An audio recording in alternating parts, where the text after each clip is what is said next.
Okay, so you know how sometimes when you're trying to learn English, it can feel a little bit like, oh gosh, how am I ever gonna really get this?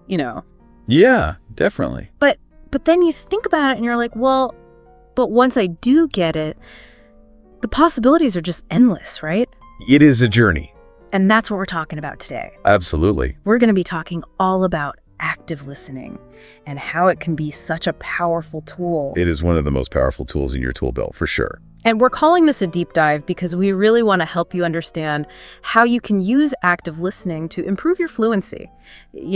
Really pick up on those cultural insights you won't find in textbooks and just become a more confident communicator in English. Yeah, because just like you were saying, it can feel like a huge mountain to climb sometimes. Yeah, you do. When you're starting out. Yeah. But if you've got the right tools and the right strategies, it becomes so much easier. So let's break it down. Okay. What exactly do we mean when we say active listening? So, you know how your ears are kind of like always open, right? They're just taking in sounds all the time. Mm-hmm. Well, passive hearing is just kind of letting those sounds wash over you without really paying attention, Oh, yeah, just sort of in one ear and out the other. Yeah, exactly. Yeah. But active listening is totally different. It's like you're consciously choosing to focus on those sounds. Like turning up the volume in your brain. Yes, exactly. Yeah. You're paying attention to the words, the tone, the emotions behind them. You're really trying to understand the meaning. Okay, so it's like being at a party, right? And there are tons of conversations going on around you, but you choose to zero in on one specific conversation. Exactly. And not only that, but you're really invested in that conversation.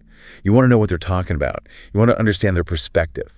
So it's not just about hearing, it's about engaging with what you're hearing. Right. And that engagement makes a world of difference, especially when you're learning English. I can imagine. Why is active listening so important specifically for English language learners? Well, think about this. English isn't just one language.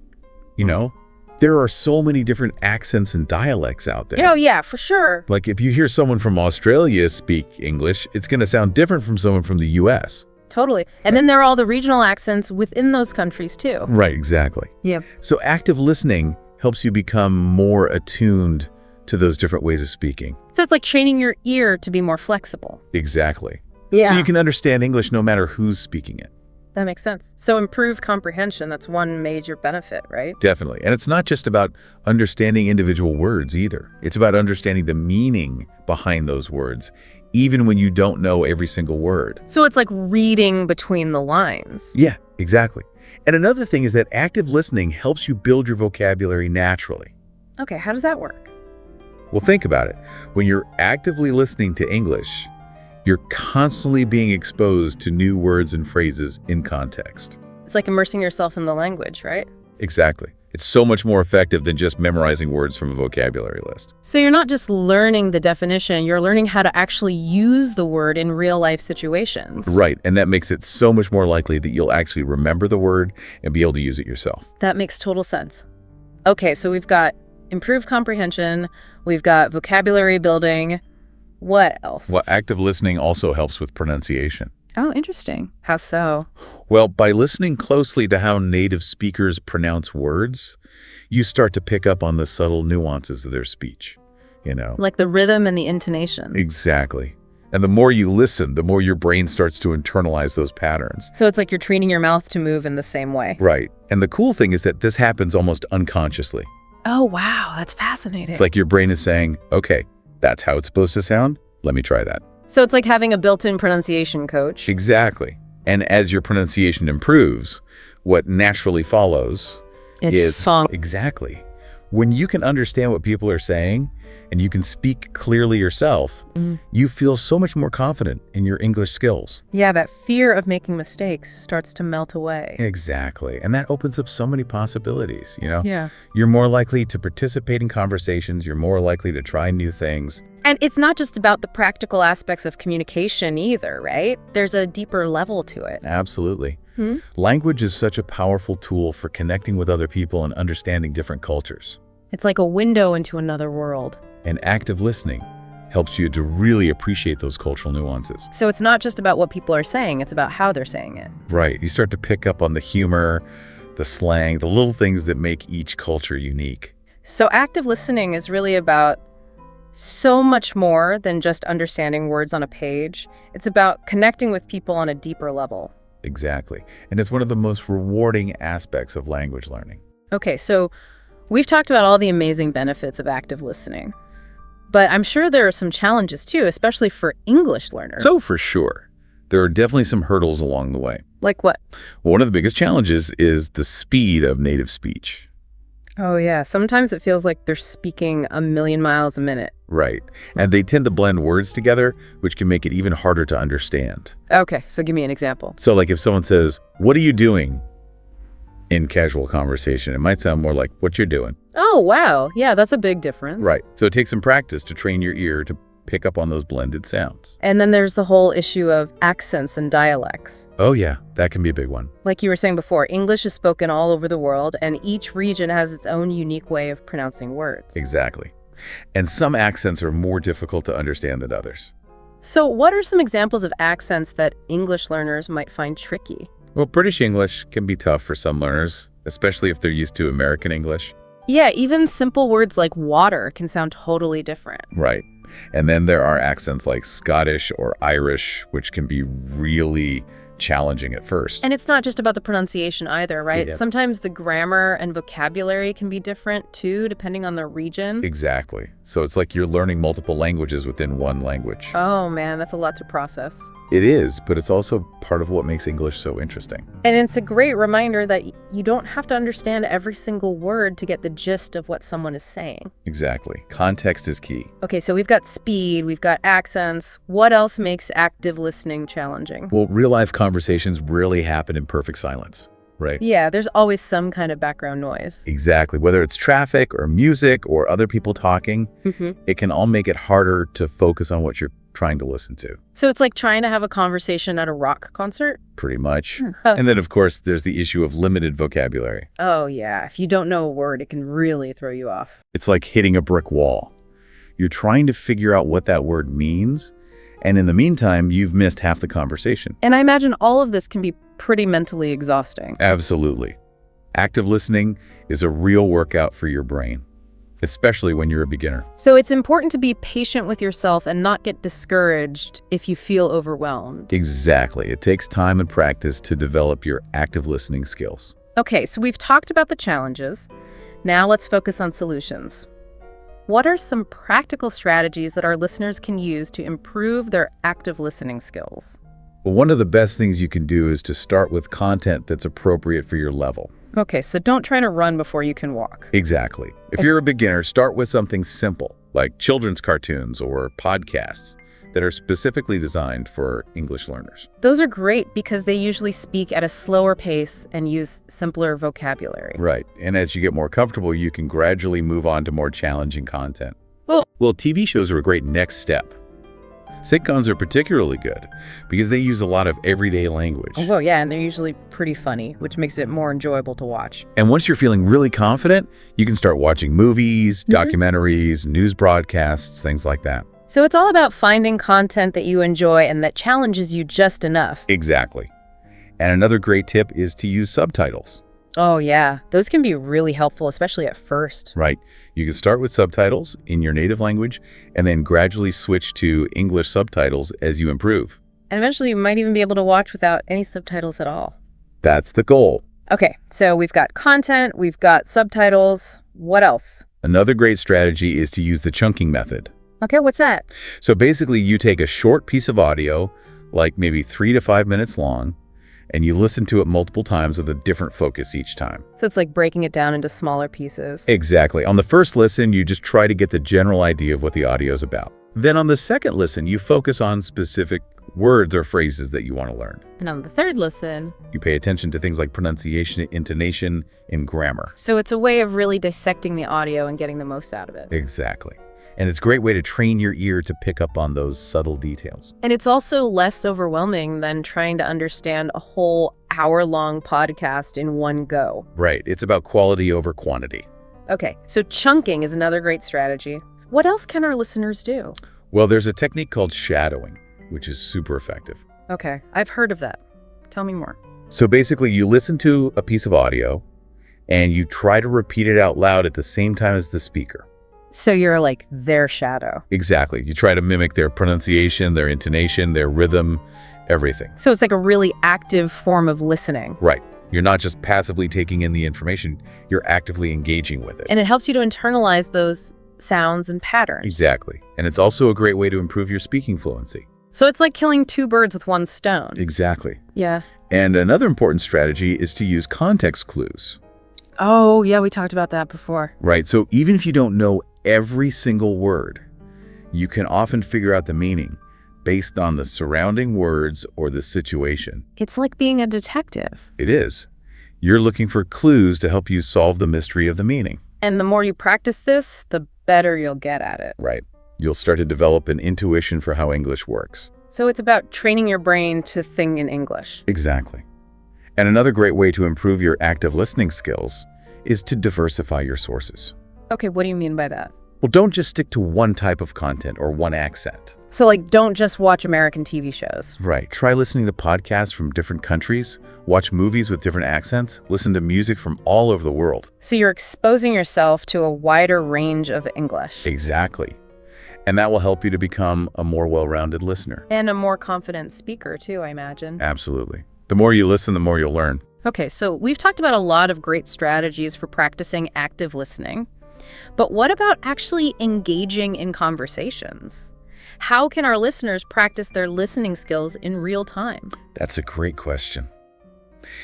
So first of all, don't be afraid to ask questions. Yeah, it's okay to say, can you repeat that? Or I don't understand. Exactly. It shows that you're engaged and that you're trying to learn. And it's much better than just nodding along and pretending you understand. Right. And another great tip is to paraphrase what you've heard. So like summarizing what the other person said. Exactly. It helps to make sure that you're on the same page. And it also gives you a chance to practice using your own words. And it shows the other person that you're really listening. Exactly.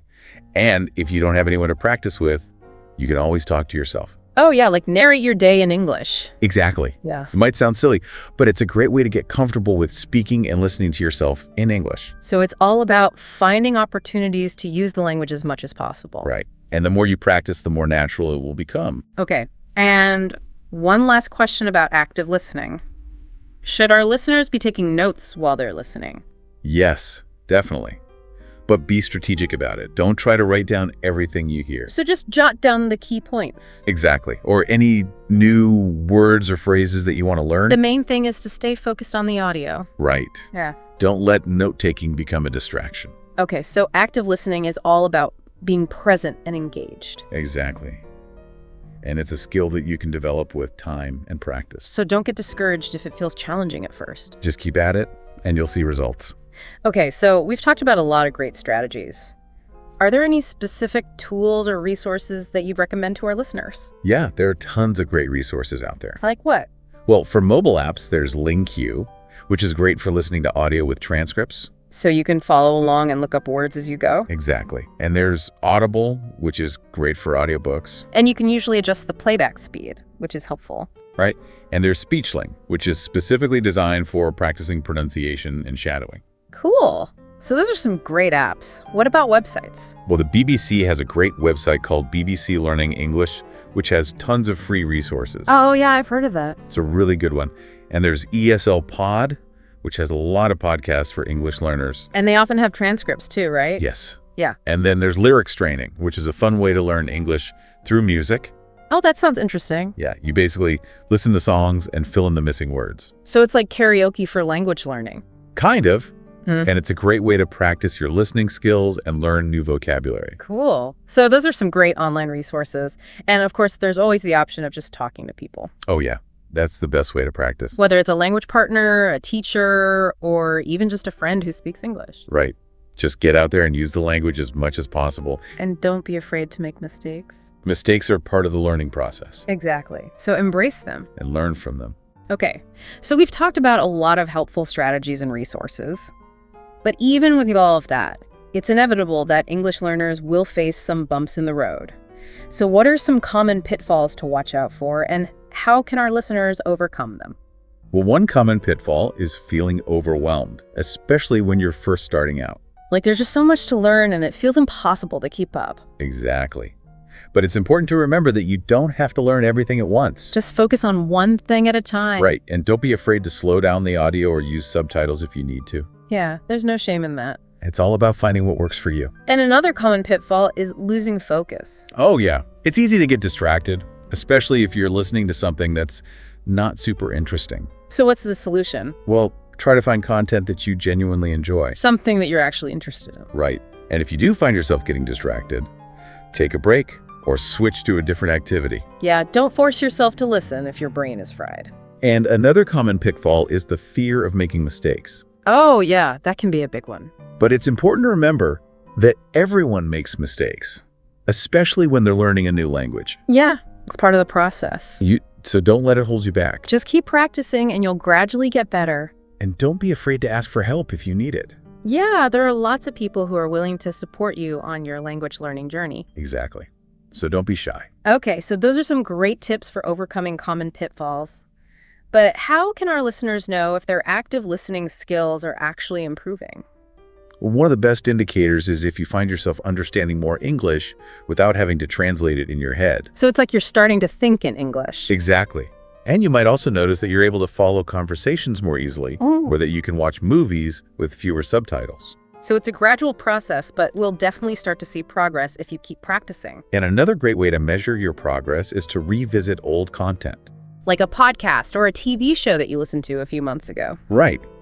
If you find that you understand it much better now than you did before, that's a clear sign that your active listening skills are improving.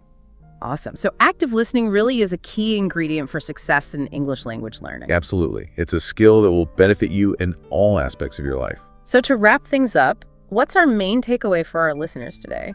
I would say the main takeaway is this active listening is a powerful tool that can help you to improve your English skills in so many ways. It's about more than just hearing words. It's about engaging with the language on a deeper level. Exactly. And the best part is that it's something you can practice anywhere, anytime. So start today, find some English content that you enjoy, and really listen to it with your full attention. You'll be amazed at how much you can learn. And how much more confident you'll become in your English skills. And on that note, here's something to think about. You know how we're always surrounded by English these days? Oh yeah, it's everywhere. All right. Well, every time you hear someone speaking English, whether it's on TV or in a store or on the street, that's a potential learning opportunity. So it's like the world is your classroom. Exactly. Yeah. So open your ears and start listening. Yeah. You might be surprised at how much you can learn just by paying attention. That's a great reminder. Thank you so much for joining us today. It was my pleasure. And to all of our listeners out there, keep practicing your active listening skills and keep learning. And remember, have fun with it. That's the most important part. Absolutely. All right, welcome to the deep dive. We're diving into something pretty cool today, something that I think a lot of you are really going to find useful. We're talking about improving your English skills, and specifically a really effective way to do that by connecting how you listen to English with how you actually speak it. Yeah, this is something that I've been really interested in lately too, this idea that listening and speaking, we often think of them as separate skills, but they really work best together. Like they boost each other. Right, exactly. And we've got some great sources here that lay out why that is, the benefits, and even better, some practical steps on how you can actually do this yourself. So in this deep dive, let's try to break down how combining listening and speaking can really accelerate your progress towards, really confident natural English. It's fascinating how much more effective language learning becomes when we approach it this way, as a kind of integrated process, rather than trying to isolate these skills.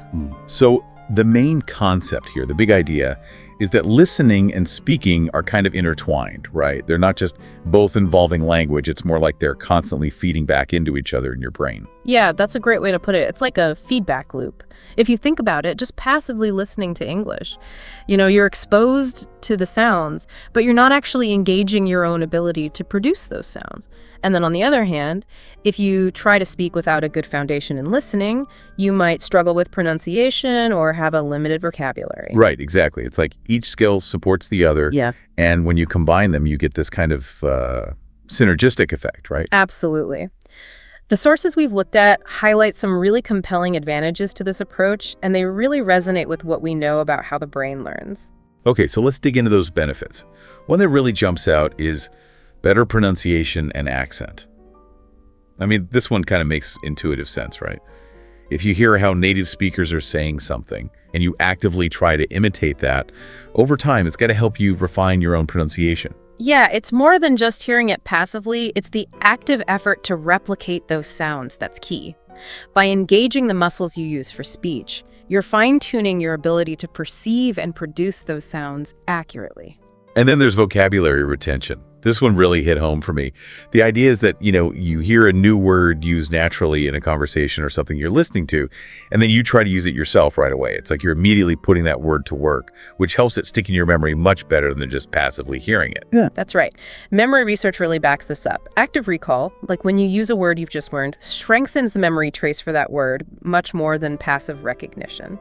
So by speaking what you hear, you're not just practicing pronunciation, you're also actively consolidating those new words in your long-term memory.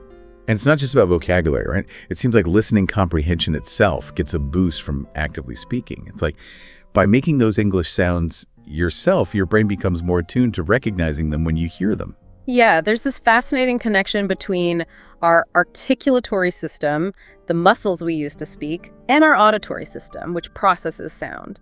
By engaging the muscles involved in producing those English sounds, you're essentially priming your brain to recognize those same sounds more efficiently when you hear them. It's almost like your mouth is teaching your ears how to listen better, which is pretty cool. And of course, there's the confidence factor. So many people struggle with that fear of making mistakes when they're speaking a new language, and it can be really paralyzing.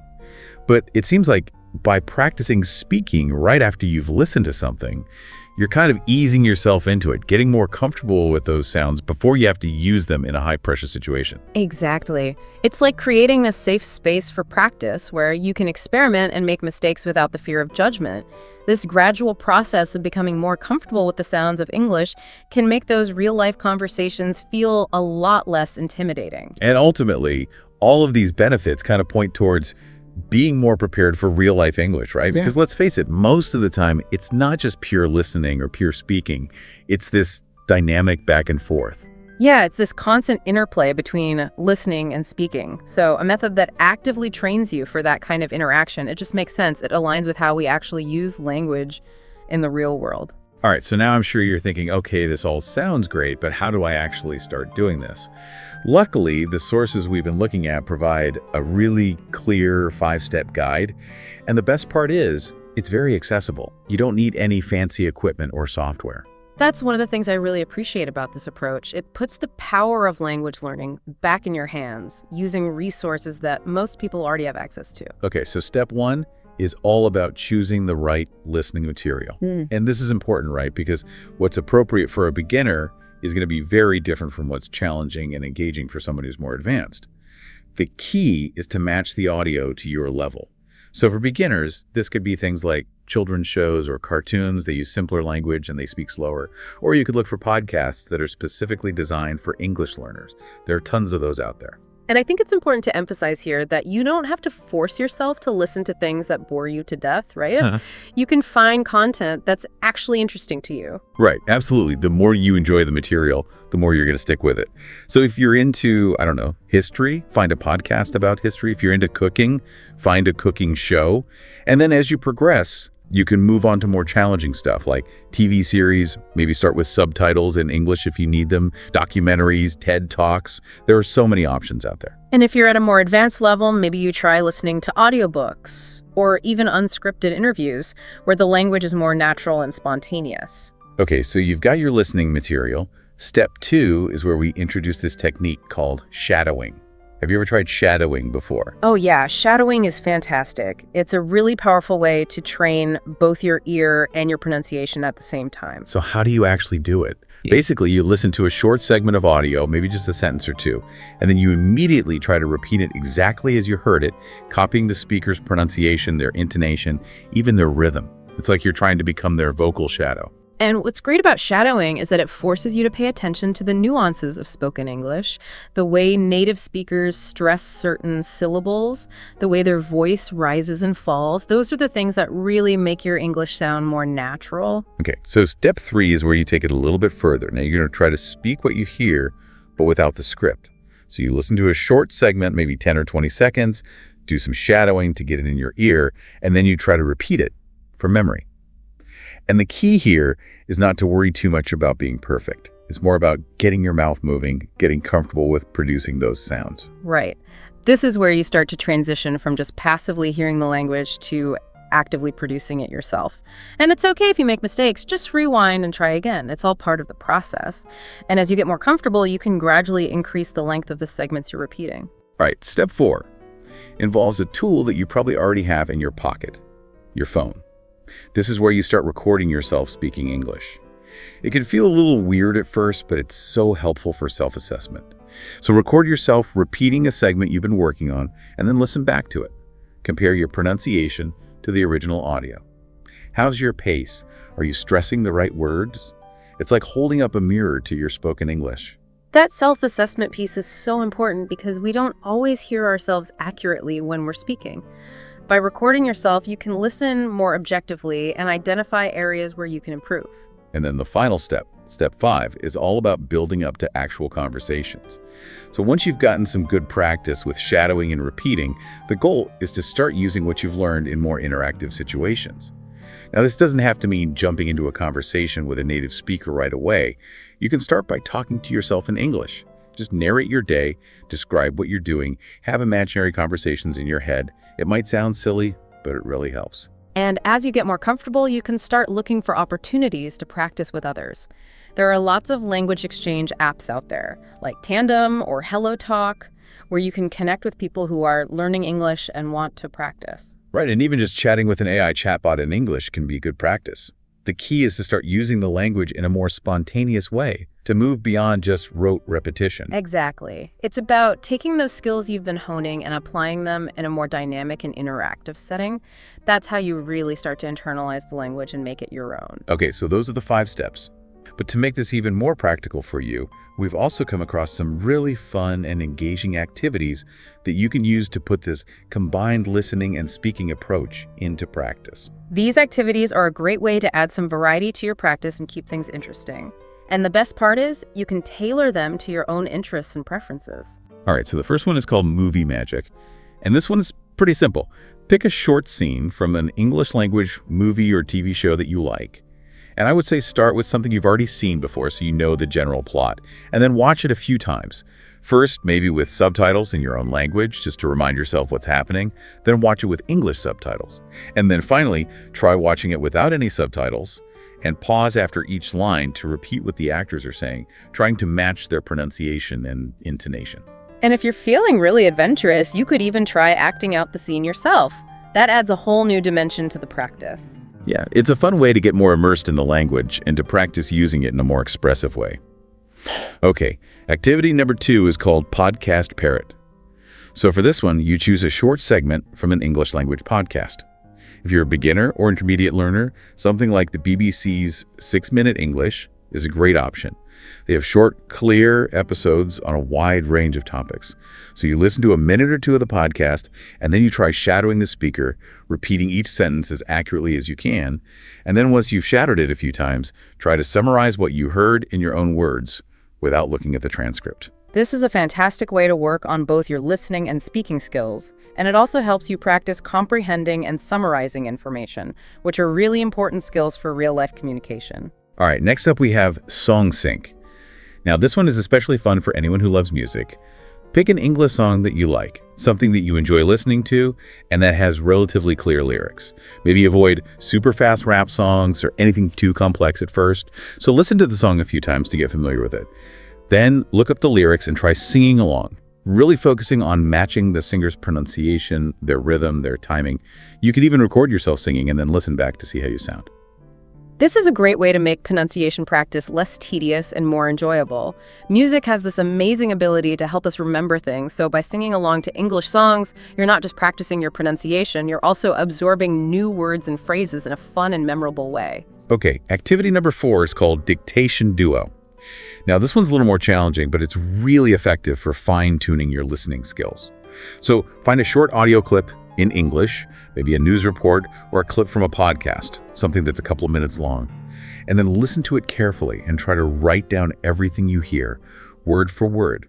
And then once you've written it all down, read what you wrote aloud and compare it to the original transcript. See if you made any mistakes.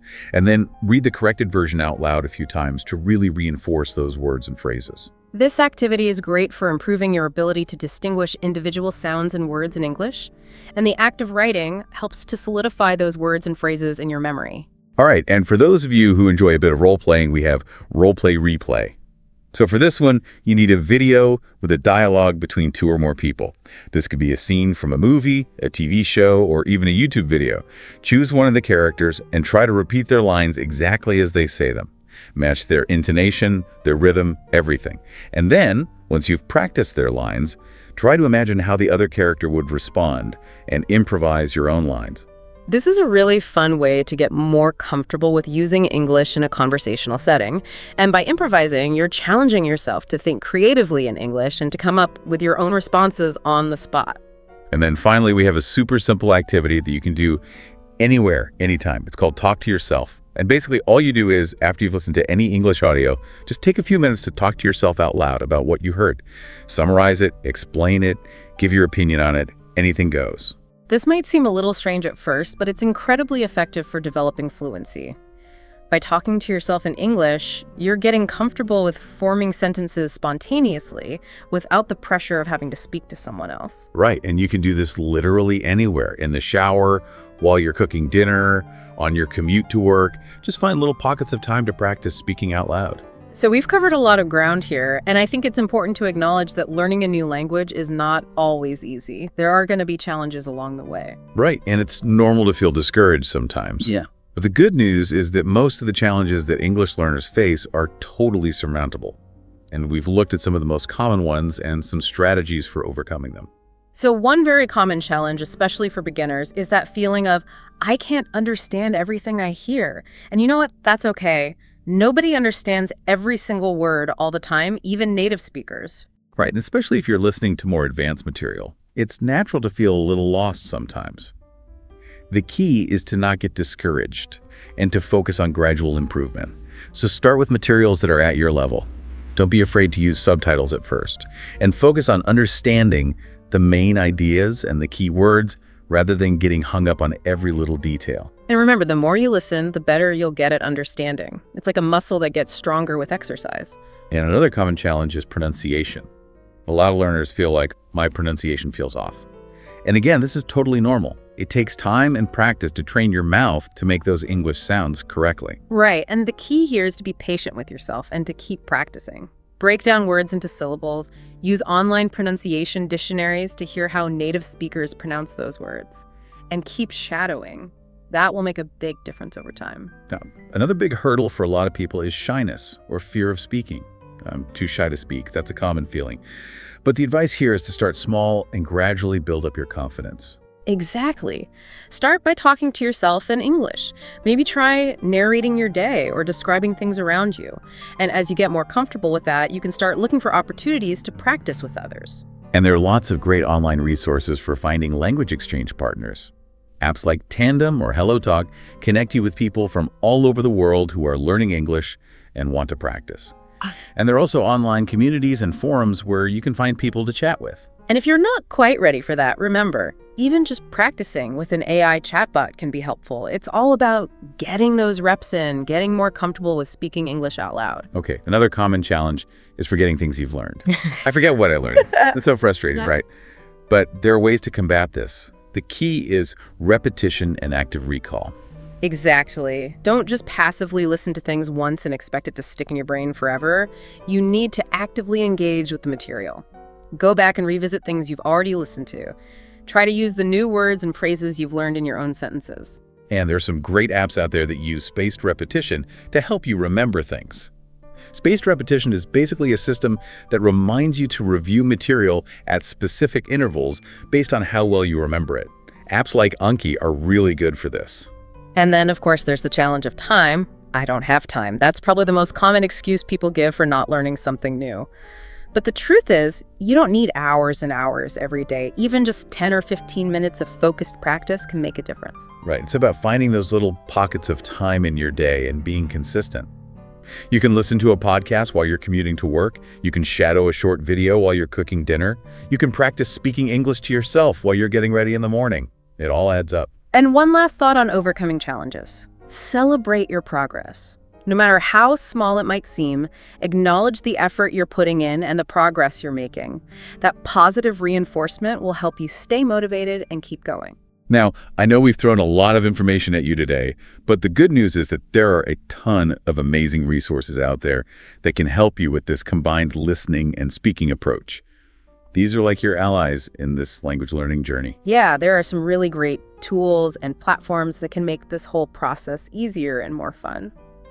So for listening resources, BBC Learning English is fantastic. They have a website and a YouTube channel with tons of free content for learners at all levels. You can find podcasts, videos, grammar explanations, all sorts of stuff. And BBC Learning English is known for their clear pronunciation and engaging content. They really make learning English accessible and enjoyable. Right. And if you have Netflix, that's another great resource. You can watch movies and TV shows with English audio and subtitles. And you can pause and rewind as much as you need to. And what's great about Netflix is that they have a huge variety of content from all over the world. So you can find something that interests you, whether it's documentaries, comedies, dramas, whatever you're into. And if you're looking for free audiobooks, LaborVox is a fantastic resource. They have thousands of audiobooks that are recorded by volunteers, so you can listen to classic literature, contemporary novels, anything you can think of. And LibriVox is a great way to get exposed to different accents and speaking styles. It's like having a whole library of English audio at your fingertips. Now for speaking practice, your phone's voice memo app is surprisingly useful. It's a simple way to record yourself speaking English and then listen back to it. You can hear how you sound and identify areas where you need to improve. And there are also some apps that are specifically designed for pronunciation practice. SpeechLing is one that I've heard good things about. They have exercises where you listen to a native speaker pronounce a word or phrase, and then you try to repeat it. And the app gives you feedback on your pronunciation. And then there are platforms like italki, where you can find online tutors and language exchange partners. So if you want to get some personalized feedback on your speaking, you can book a session with a tutor.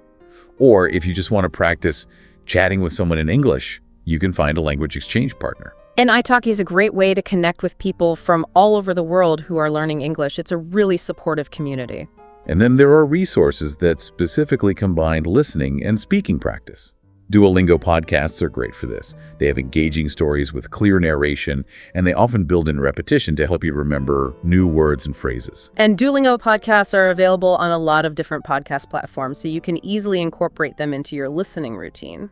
And then there's Pimsleur, which is an audio-based language learning program that uses a method called graduated interval recall. It's kind of similar to spaced repetition, but it also involves actively speaking in response to prompts.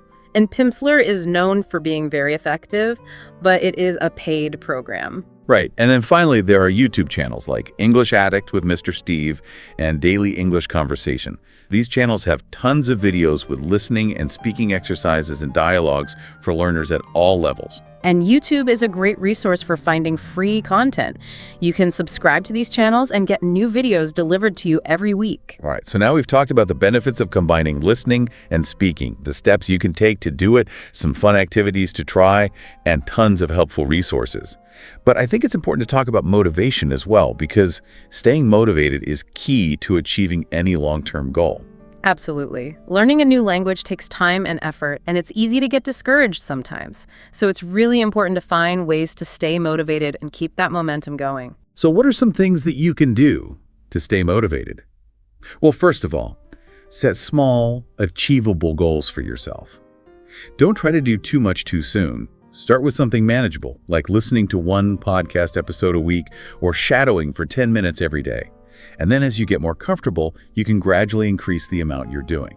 Right. It's about building that habit of regular practice, and it's much easier to stick with it if you're not overwhelming yourself. And don't forget to celebrate your progress. No matter how small it might seem, every step forward is a victory. Did you finally understand a movie without subtitles? Did you have a conversation with a native speaker and feel like you could actually express yourself? Those are things to be proud of. Definitely. Take the time to acknowledge your achievements and give yourself credit for the hard work you're putting in. And choose content that you actually enjoy. If you're forcing yourself to listen to things that bore you, you're not going to stick with it. So find podcasts, TV shows, music, whatever it is that you genuinely enjoy, and use those as your learning materials. Yeah, make it fun. The more you enjoy the process, the more likely you are to keep going. And you can also track your progress, which can be really motivating. Keep a journal where you write down what you've listened to and spoken each day. Or record short audio snippets of yourself speaking English so you can hear how you're improving over time.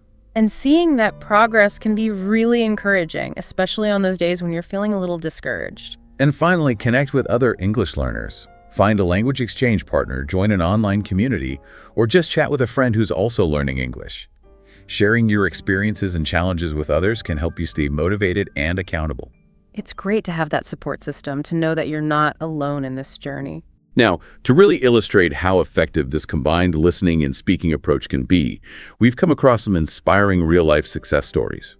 There's Maria, a Spanish speaker who wanted to improve her English fluency for work. She started shadowing TED Talks for just 15 minutes each day, focusing on topics that genuinely interested her. Within a few months, she felt much more confident in her ability to hold basic conversations with her English-speaking colleagues. And then there's Ahmed, an Arabic speaker who is passionate about English pop music. By regularly singing along to his favorite songs and recording himself, he noticed a significant improvement in his pronunciation and even gained the confidence to join a local English conversation club. These examples really show how consistent practice using this method can lead to tangible results. And those are just two examples. There are countless stories out there of people who have improved their English skills by combining listening and speaking. So if they can do it, you can too. And for those of you who are already at an intermediate or advanced level, there are some more advanced techniques that you can explore to take your skills to the next level. For example, you could try debate practice, where you listen to a discussion or an argument and then try to articulate the opposing viewpoint aloud. Or you could try news recaps, where you watch a news segment and then summarize the key points in your own words. And another great technique for advanced learners is improvisational speaking exercises. You can listen to a short dialogue and then try to expend it with your own ideas and speak more freely. So as we wrap up this deep dive, the key takeaway is this. Combining listening with speaking is a really powerful and accessible way to improve your English skills. It encourages you to engage with the language in a more holistic way, to experience it not just as something you read in a textbook, but as a living, breathing thing that you can use to communicate with the world. Absolutely. And by consistently blending these two essential skills, you are building a solid foundation for confident and effective communication in English. So as a final thought, I want you to consider this.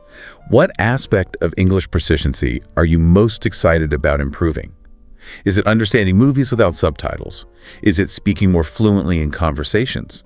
Is it feeling confident enough to give a presentation in English? Whatever it is, hold that thought in your mind and let it fuel your practice. Because with consistent effort and the right approach, you can achieve your English language goals. Thanks for joining us for this deep dive. We'll see you next time. See ya. All right. Hey, everyone. Welcome back to the deep dive. Yeah. You know, you're here because you are serious about mastering English listening. And I think we both agree that's a really admirable goal. Absolutely. And you want to do it well, right? You don't want to just sort of dabble. You want to really get good at this. Exactly. We want to make sure you're efficient with your time. You're seeing progress. And so today we're going to be diving into something that, might surprise you. It might not be what you expect. Yeah, as a crucial ingredient for really unlocking that progress. And it's not just about what you listen to, Right. but about the mindset you bring to the whole process. It's so important. And, we've been looking at some research in preparation for this deep dive. And one of the things that really stood out to me was a piece in Applied Linguistics Quarterly. Oh yeah, that was a good one. That was fascinating. It was highlighting how often learners hit plateaus, and then what they tend to do is focus on the resources. Oh yeah. Like, okay, I need a different podcast. I need a different app. Right. But actually, the research suggested that the key thing that helped people break through those plateaus was actually a shift in how they thought about what they were doing. It's like changing your approach rather than just the content. Yeah, exactly. So over this deep dive, I think it'd be really valuable for us to explore why that attitude is such a powerful tool and to dig into some really practical strategies I love that. that you can start doing today Yeah. to navigate those moments of frustration. And we all have them, right? Oh, absolutely. Everyone does. Where you just argue, I'm trying to understand and it's just not clicking. Yeah, yeah. But also to pinpoint the key mental shifts that can really accelerate your journey.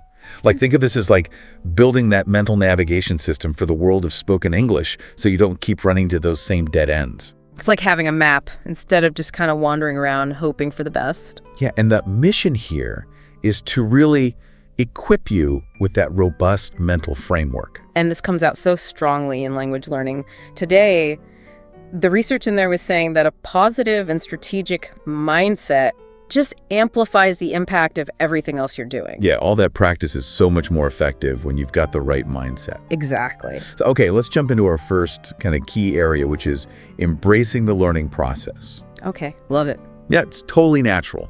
Yeah. We all want to see results quickly. Of course we do. We want to feel like we're making progress every single day. Yeah. But one of the articles that you sent over, which was so insightful, talked about long-term language acquisition and likened it to tending a garden. Oh, yeah. What did you think about that analogy? Well, it's that element of time and consistent effort, right? You can't just chuck some seeds in the ground and expect them to sprout overnight. And then yell at them for not growing. Yeah, exactly. Like, come on. No, it needs the right conditions. It needs that regular watering. It needs patience. Yeah, and sometimes with language learning, it feels like you're putting in all this effort and you're not seeing the results. And then suddenly, it's like, boom. It's like, whoa, okay, I can understand this now. Yeah, you have these periods of visible growth, and then other times it's it's all happening beneath the surface, Yeah.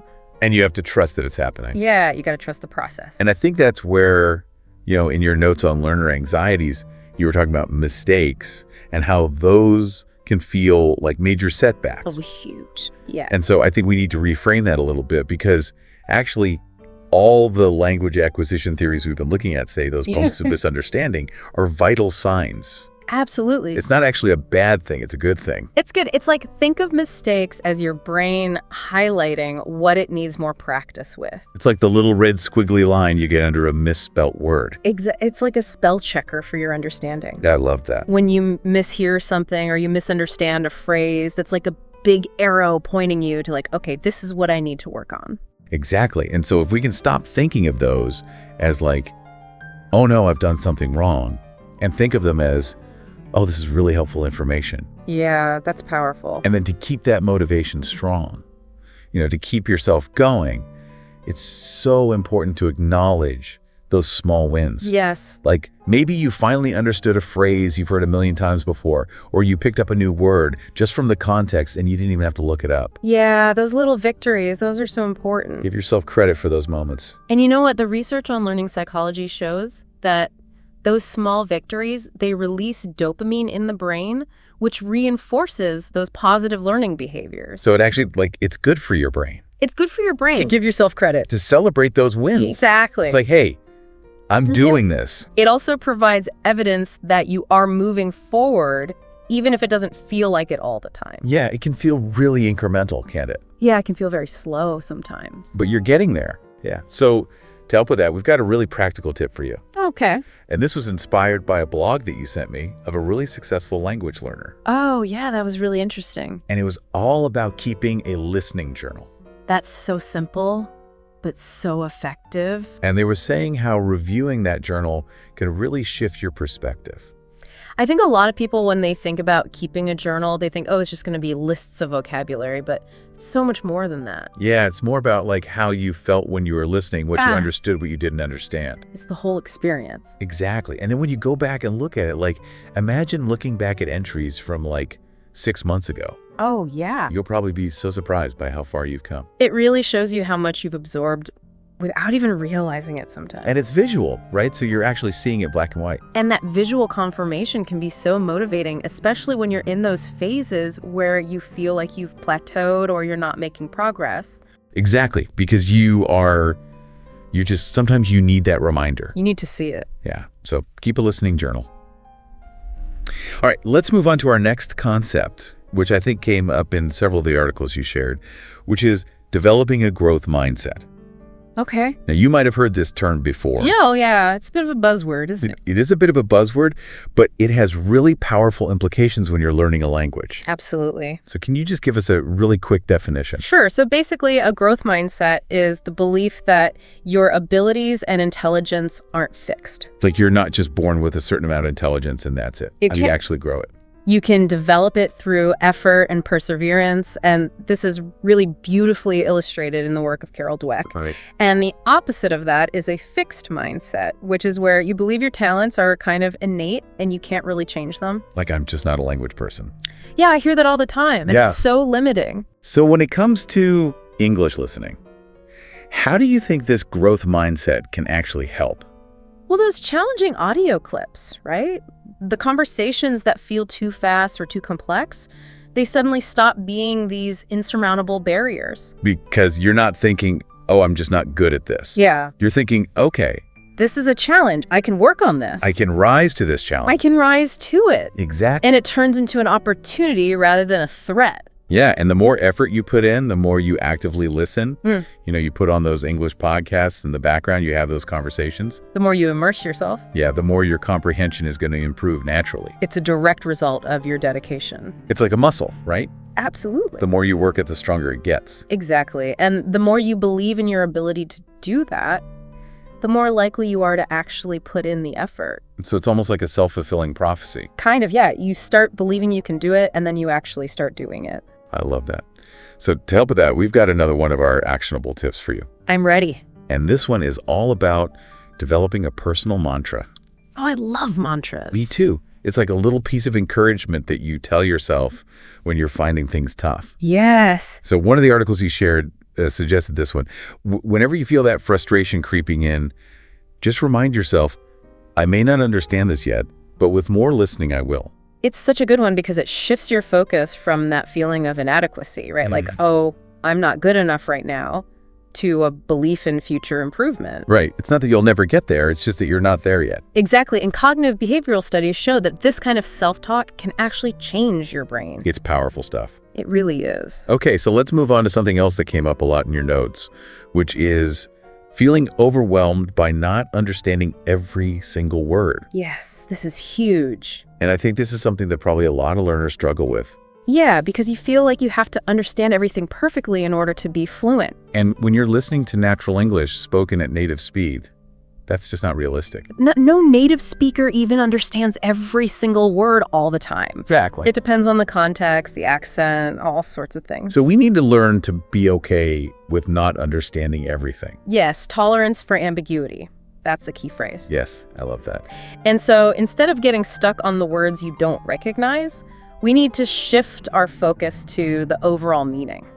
Like, what's the gist of what they're saying? Exactly. You don't need 100% comprehension to understand the core message. It's like if you watch the news, you don't have to remember every single statistic they give you. No. You just need to know, like, what's the overall story? What happened? Yeah, what happened? And what's fascinating is that our brains are actually really good at filling in gaps Really? based on context and our prior knowledge. So we do it all the time without even realizing it. Yeah, we're already doing it in our native languages. So we just need to apply that to English listening. Exactly. And when you become comfortable with that degree of uncertainty, you start to rely more on those contextual clues. It's like solving a puzzle, Yeah. right? You might have a few pieces missing, but you can still see the picture. Yeah, exactly. Okay, so building on that, there's another point that came up in a lot of the language guides you send over, which is to avoid mentally translating every single word. Oh, this is a big one. Why is that such a bad habit? Well, for one thing, it's exhausting. Yeah, I can imagine. It's mentally draining, but it also really slows down your listening comprehension. Because you're constantly trying to do two things at once. Yeah, you're trying to listen and translate at the same time, so you end up lagging behind the speaker. It's like you're watching a movie, but you've got this voiceover that's constantly like at half a second behind. Exactly. You're not fully present in the experience. So how do we break that habit? What's the tip? So try this. Listen to a short piece of English audio, maybe a news clip or a podcast excerpt, and then try to summarize the main points aloud in English without going back and looking up every word. That's a great exercise. It forces you to focus on the big picture and to trust your ability to understand, even with some gaps. Yeah, and I bet you'll be surprised by how much you actually understand. You probably understand more than you think you do. Okay, let's shift gears a little bit and talk about consistency versus intensity. Okay.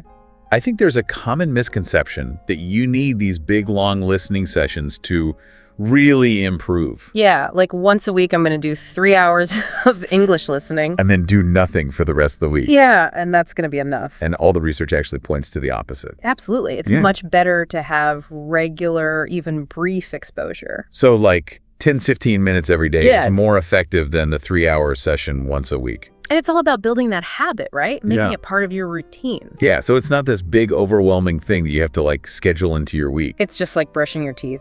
You just do it. It becomes a natural part of your day. Exactly. And those shorter sessions also help to prevent burnout. Which I think we've all experienced, right? When you Right. try and do too much at once, It's overwhelming. you just get tired and you give up. And then you end up not doing it at all. Exactly. So what's our tip for this one? So set a realistic daily listening goal, even if it's just 10 minutes, and find resources that fit into your schedule. Like what kind of things? Well, you could listen to a podcast on your commute. Oh yeah, that's a good one. Or you could watch a short English news segment while you have breakfast. Or you could use a language learning app for a few minutes before bed. There are so many options now. So many. It's all about finding what works for you. Okay, so let's talk about active versus passive listening. Okay. Now, these are two different approaches, but they're both really important. And they work together really well. So can you break down the difference for us? Sure. So active listening is where you're really engaging with the audio. You're paying attention. You're taking notes. Maybe you're pausing to look up words. You're really trying to understand everything. It's like a workout for your listening muscles. Exactly. Passive listening, on the other hand, is more about having English playing in the background while you're doing something else. So maybe you're doing the dishes or going for a walk or even working. And you're not necessarily trying to understand every word. You're just kind of absorbing it. It's creating that immersion environment. Right. And research shows that both of these approaches are beneficial. Yeah, they complement each other really well. So you're not saying that one is better than the other. No, definitely not. It's about finding a balance. Exactly. So what's the tip here? Try to dedicate at least 10 minutes each day to active listening. Okay. So choose a specific piece of audio and really focus on it, and then supplement that with passive listening whenever you can throughout the day. So you're getting that focused practice, but you're also getting that regular exposure. Yeah, and that combination is really powerful. Okay, let's move on to choosing the right listening material, Oh. because this can make a huge difference in how much you enjoy the process and how much progress you make. It's massive. And I think one of the biggest mistakes people make is choosing content that's too difficult. Yeah, or too easy. Yeah, It's got to be just right. it's got to be the Goldilocks zone. Exactly. It needs to be slightly challenging, but still largely understandable. And this is where that idea of comprehensible input comes in. Yes. Which is basically saying that we learn best when we understand most of what we're hearing, but there are still a few things that challenge us. And it's about finding that sweet spot, right? Where you're like, okay, I'm getting this, but I'm also learning new things. And I think it's also important to remember that there's no one-size-fits-all approach here. Yeah. What works for one person might not work for another. So don't be afraid to experiment and find what you enjoy. Absolutely. And there are so many options out there now, right? Like you've got podcasts, you've got audiobooks, you've got interviews, you've got movies, you've got TV shows. And don't forget about music. Oh yeah, music is a great one. It's so good for learning rhythm and intonation. And it's fun. And it's enjoyable. Exactly. So what's our actionable tip for this one? Okay, so find an English language podcast that you're genuinely interested in. Okay. Start with episodes that offer transcripts. So you can follow along. Yeah, and then as you get more confident, you can start listening without the transcripts. So it's about gradually increasing the challenge. Yeah, and the most important thing is to find something that you actually enjoy listening to. Because if you don't enjoy it, you're not going to stick with it. Exactly. Motivation is everything. Okay, let's move on to some more active techniques that you can use to improve your listening.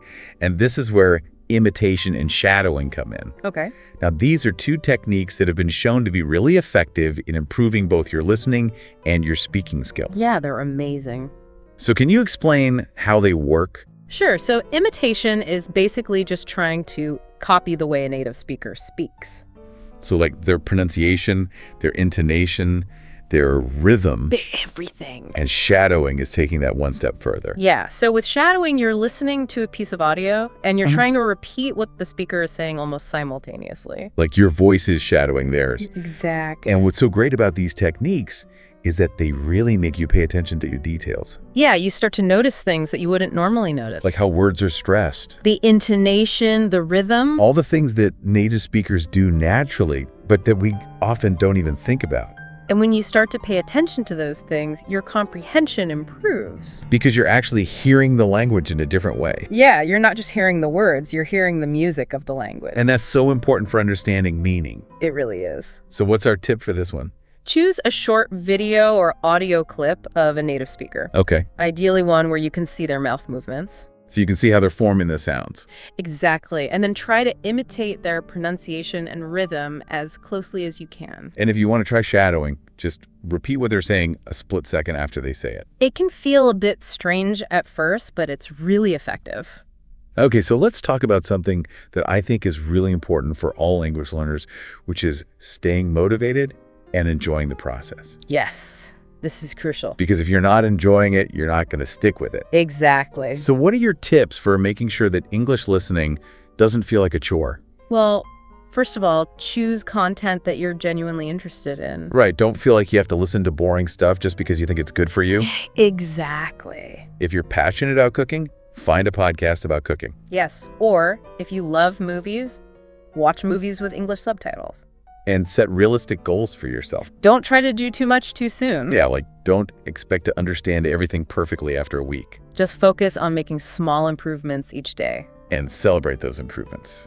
Yes, acknowledge your successes no matter how small. Give yourself a pat on the back. Exactly. And reward yourself. Yeah, why not? So if you meet your listening goal for the week, treat yourself to something nice. It's a great way to stay motivated. Okay, so let's talk about listening anxiety, because I think this is something that a lot of learners experience. Yeah, it's really common. And it can be really debilitating. It can completely block your ability to learn. So what can we do to overcome it? Well, the first thing is to just acknowledge that it's normal. Right, it's okay to feel anxious. It doesn't mean you're not good at languages. It just means you're human. Exactly. And then try to remind yourself that you don't have to understand everything. Even native speakers don't understand everything. Especially not in challenging situations. Yeah, like if you're listening to a lecture on a really complex topic, you're probably not going to understand every single word. And that's okay. It's okay, just focus on getting the gist. And if you feel yourself getting overwhelmed, take a break. yeah, step away from the audio for a few minutes. Do some deep breathing. Oh yeah, deep breathing is so good for calming down. It really is. It sends a signal to your body that everything's okay. And then when you're ready, come back to the audio and try again. And remember to be patient with yourself. This is a journey, not a race. Exactly. Okay, so last but not least, let's talk about tracking your progress and being adaptable. Okay. Now, language learning is not linear. No, it's very messy. There are going to be ups and downs. You're going to have good days and bad days. And that's totally normal. It's part of the process. So it's important to track your progress so you can see how far you've come. Yeah, and so you can celebrate those wins. And also, so you can identify areas where you need to focus more attention. Exactly. And if something's not working, change it up. yeah, don't be afraid to experiment with different techniques and resources. And don't be afraid to ask for help. Right, you can talk to a teacher, you can talk to a language partner, you could even ask for advice online. There are so many people who want to help you succeed. Yeah, the language learning community is amazing. It really is. So our final tip for you today is to record yourself summarizing an audio clip at different stages of your learning journey. Oh, that's a good one. So maybe record yourself today and then record yourself again in a month and then again in 6 months. And listen back to those recordings. And you'll be able to hear the progress you've made. It's a really concrete way to see how far you've come. And it can be really motivating. Absolutely. Okay, so to wrap things up, remember that the right mindset is essential for successful English listening. It's not just about the time you put in, it's about how you approach that time. We've covered a lot of ground today, but I hope the key takeaway is that you have the power to change your mindset. And that changing your mindset can have a profound impact on your learning. So as you continue your English language journey, I want you to think about which of these mindset shifts resonates most with you. Which one are you going to try in your next listening session? That's a great question to ask yourself. And I'd also encourage you to think about what you're currently doing. Yeah, are there any habits that you need to break? Or any beliefs that are holding you back. Because once you identify those things, you can start to make changes. And you can start to see real progress. So keep learning, keep practicing, and most importantly, keep believing in yourself. You've got this. All right, everyone, thanks for joining us on The Deep Dive. See you next time. Bye for now.